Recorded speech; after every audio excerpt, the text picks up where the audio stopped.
Al entrar en cualquier parque de Disney, lo primero que nos encontramos es una calle muy larga que lleva hasta un castillo que parece ser muy alto, pero nos están engañando, porque estas estructuras son mucho más pequeñas de lo que parecen. El truco es simple, se llama perspectiva forzada, y es una técnica arquitectónica que lleva existiendo miles de años. No en parques temáticos, claro, pero sí en la arquitectura en general.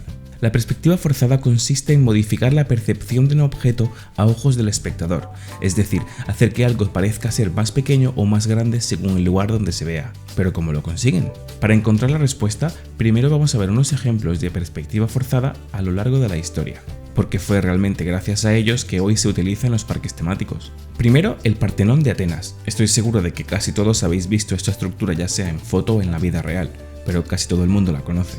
Pues hay que fijarse en las columnas, todas ellas parecen iguales y equidistantes, pero realmente no lo son. Para poder soportar el peso de la estructura, las columnas de los extremos tienen que ser un poco más gruesas, porque si no el techo se caería. Pero esto haría que la fachada se viese muy desequilibrada, por lo que se decidió poner las columnas que estaban más cerca a las esquinas un poco más cerca, para que no se percibiera la diferencia de grosor y se viera todo mucho más armonioso. Y esto es perspectiva forzada. Y ahora mirad este pasillo, larguísimo, ¿verdad? Pues no, tiene apenas 8 metros de longitud. Este es el Palazzo della Spada, diseñado por Francesco Borromini, y él originalmente quería hacer un corredor italiano estándar, pero no tenía el espacio suficiente para poder construirlo, ya que estos suelen tener más o menos 34 metros de longitud y tienen al final una escultura a tamaño real de una persona. Pero él fue más listo, porque inclinó un poco el suelo hacia el final, hizo que las columnas se hicieran más pequeñas también hacia el final y puso la estatua de un niño pequeño en el extremo del pasillo, creando la ilusión de que el pasillo era mucho más largo de lo que realmente era. Parecía un pasillo larguísimo con una escultura a tamaño real de un adulto.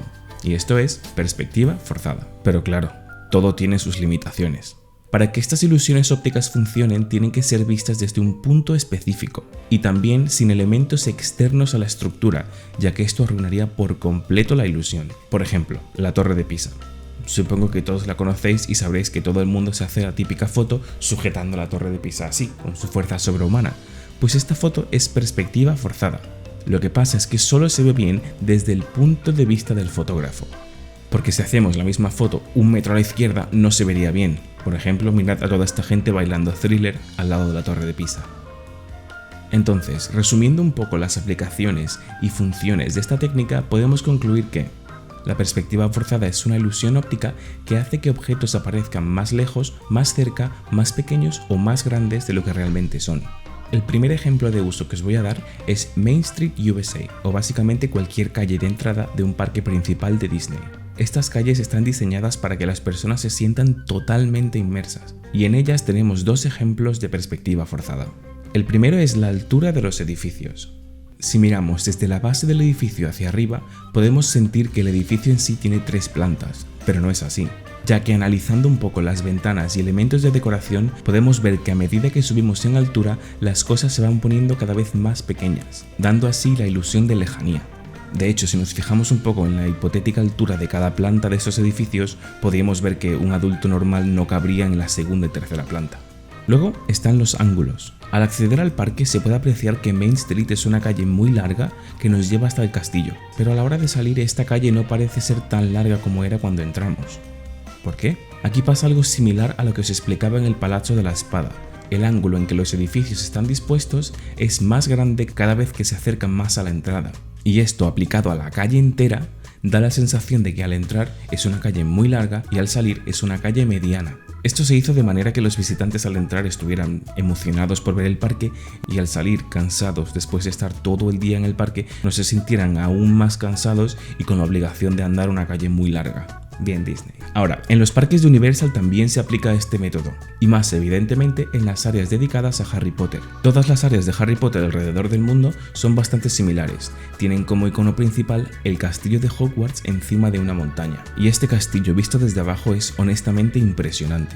Ves las torres de Hogwarts, el comedor principal, entran ganas de subir la montaña y entrar al castillo, pero la construcción de esta estructura no es tan mágica como parece. Mirad cómo se ve el castillo desde este plano visto desde arriba. Son literalmente 4 torres y alguna que otra caja decorada como si fuera un castillo. Increíble, ¿eh? Para que este castillo se vea así de majestuoso, se utiliza, evidentemente, la perspectiva forzada. Pero en este ejemplo se utilizan dos aspectos diferentes, en la montaña y en el castillo. La montaña sirve de punto de referencia para el espectador desde abajo y está decorada y pintada de manera que realmente se asemeje a una montaña muy alta. Esto lo hacen pintando y poniendo piedras cada vez más pequeñas según se acercan a la cima, para que a ojos de una persona andando realmente parezca que es muy alta. Este mismo método se emplea en atracciones en Disney como por ejemplo Expedition Everest, que nos hacen pensar que es una montaña gigante cuando realmente es bastante pequeña, y también en Pandora, para las rocas flotantes gigantes. Pero volviendo a Hogwarts, ahora sumando el castillo a esta montaña, nos hace pensar que el castillo es descomunal y que está súper lejos. Según los diseñadores, la estructura general, montaña más castillo, supera los 40 metros nada más. Pero usando el método de perspectiva forzada, da la impresión de que está a más de 180 metros de altura. Si habéis estado aquí, ¿qué opináis de este castillo? ¿Creéis que realmente consigue el efecto que quieren o que la ilusión no está muy bien hecha? Contádmelo aquí abajo en los comentarios. Vamos a ver ahora un ejemplo en Disney California Adventure y concretamente en el área de Cars Land.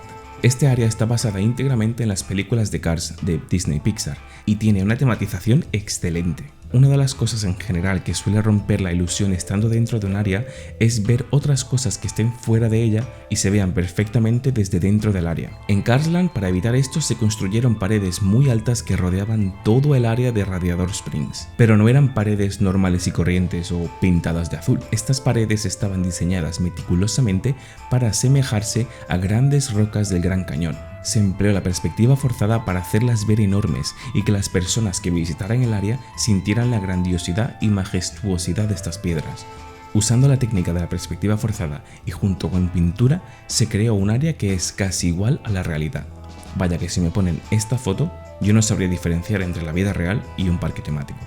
Para conseguir este efecto tan bueno, se jugó mucho con los planos y el posicionamiento de las rocas. Las cosas que están más cerca de los visitantes se hacen mucho más grandes y las que están en segundo o tercer plano se hacen mucho más pequeñitas y así dan la sensación de que son enormes y están muy lejos. Me encanta cómo se ve.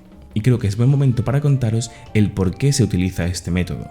El primer parque de Disney estaba en Anaheim, California, por lo que se encuentra en medio de una ciudad. ¿Y esto qué significa? Que tienen un espacio muy limitado, por lo que aunque se quería construir un castillo, no se podía construir con escalas y tamaños reales, porque ocuparía demasiado espacio. Y por eso se empezó a aplicar la perspectiva forzada para construir estructuras que parecen ser muy grandes en espacios muy limitados.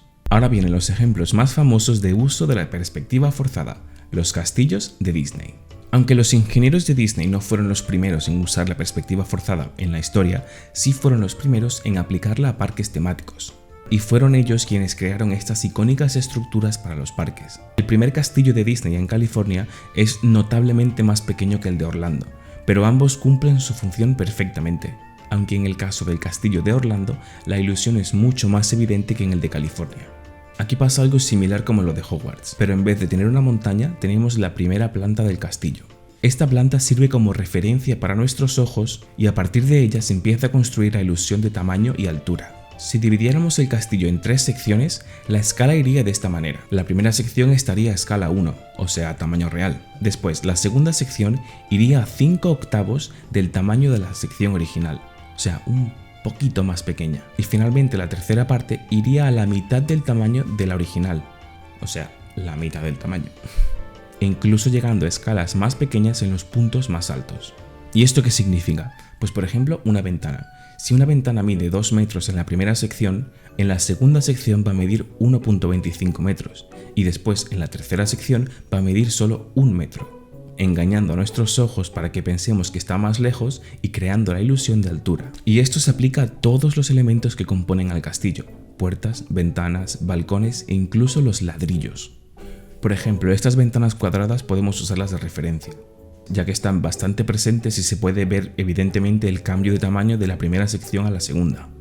Así que el uso en conjunto de todo esto crea una ilusión de tamaño que todos conocemos y que funciona tan bien. Y aunque este método de la escala es el más común para construir castillos, también se emplea en otros, como por ejemplo el de Hogwarts otra vez, pero esta vez con el Castillo de la Bestia. El castillo se compone de una torre o dos que se ponen encima de un show building, que en este caso es un restaurante, que se recubre como si fuera una montaña para crear la ilusión de altura, igual que en Hogwarts. Y aunque solo mide 3,5 metros, se ve bastante épico, ¿verdad? Aunque si ponemos a una persona justo al lado como referencia, se rompe totalmente la ilusión. Personalmente creo que la perspectiva forzada es una de las técnicas empleadas en parques temáticos más importantes porque crean una sensación de inmersión total y al ser un método efectivo a la par que económico, creo que siempre se va a utilizar. Espero que os haya gustado este vídeo, sé que no es de historia ni nada por el estilo, pero me parece súper interesante contaros cómo los parques consiguen ser tan mágicos. Si os gusta este tipo de vídeos, por favor dejádmelo saber en los comentarios aquí abajo y no olvidéis darle al like y suscribiros. ¡Hasta la próxima!